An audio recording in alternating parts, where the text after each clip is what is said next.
Good morning guys! Today is Saturday. Ayan, kagigising lang namin. Siguro late na kami nagising mga 7:30 or 8 na yata. So ito nga kakatapos na namin mag-almusal ni Abisha. Yan si Abisha nanonood ng TV. Bale, lalabas ako ngayon, punta ako sa likod bahay namin. Kasi nga, puputulin ko yung halaman. Kasi nga sabi ng hipag ko, nakakalason daw yung ganung halaman. Gawa na pinalabas sa Jessica Soho. May nalason. May ganun akong halaman. Kaya tatanggalin ko na siya ngayon. Ito siya, pakita ko sa inyo kung anong klaseng halaman. Labas tayo. Nagdala na ako ng gloves kasi para hindi ko mahawakan. Kasi nga may lason yung dagta.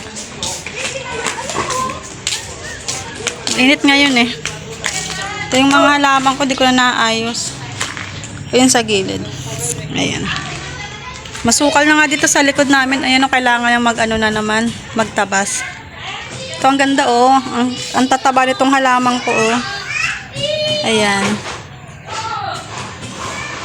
Ito yung sinasabing may lason daw na halaman. Ito Sa Jessica Soho kasi pinakita may nalason.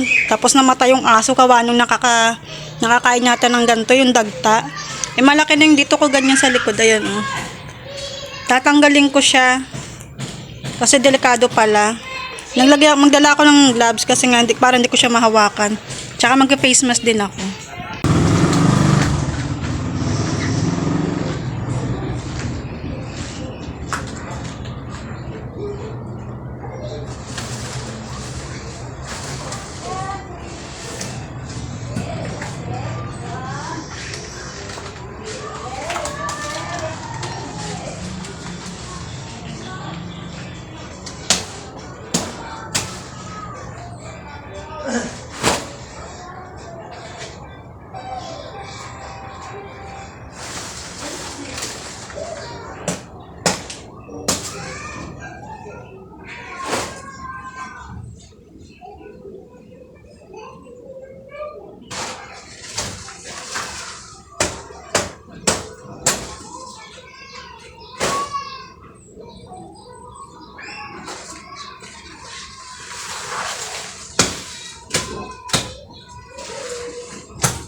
Ito na yung natanggal kong halaman dito sa gilid.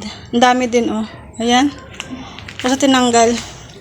Buti na lang malambot yung lupa. Hindi madaling dahil lang siyang tanggalin. Ayan. Wala na. Ito na siya. Natalsikan niya ako ng kaunti sa balikat. Pero konting-konti lang naman. Ang katinga Tapon ko na siya dun sa likod.